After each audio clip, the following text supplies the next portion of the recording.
For my first 10 years at Imagineering, I spent in the model shop, and then I was the first female manager, and then I was promoted to director, vice president, and I retired as a senior vice president. So I was the first woman in all those positions at Imagineering, yeah. That's a brief history. I first started in 1968. I was what was called a summer hire. When I walked in the model shop, our desks were 4x8 sheets of plywood on top of 2 sawhorses, and then that plywood was covered with brown paper. And I sat across from Leota Toombs. Leota is the very famous face in the Haunted Mansion, so she was the first person that I worked with, and my first assignment was to feather a tiki bird. You're asking for my work history. I need to back up a little bit because I'm also the daughter of Dick Irvine, who started working with Walt in the very, very beginning. Growing up in our family was like being an Army brat. You were a Disney brat. You know, Walt would call, I say, Daddy, Walt's on the phone.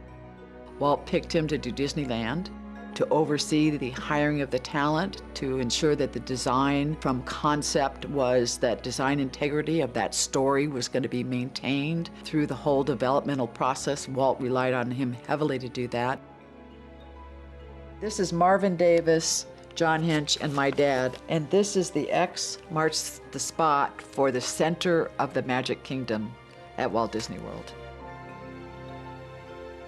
When I first started working on Walt Disney World, my father and I had about an hour's drive, and it was always special time for me again. So we would talk to and from driving about whatever was hot at the time.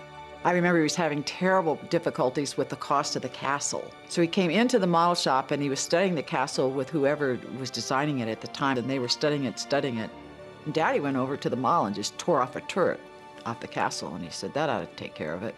And that's how he cut the cost. So that was a fun story.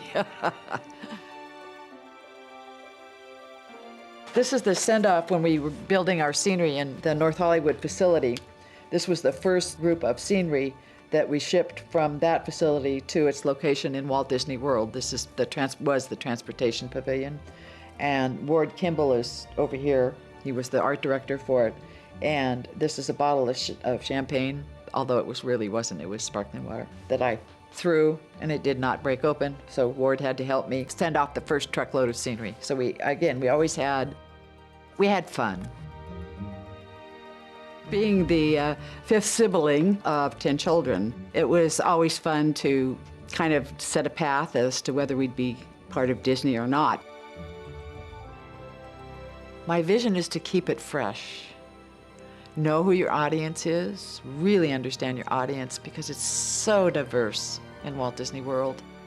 And you're dealing with so many generations. And keep with the storytelling. The storytelling is what we do best. Keep it fresh, keep it interesting, keep it fun, and enjoy it.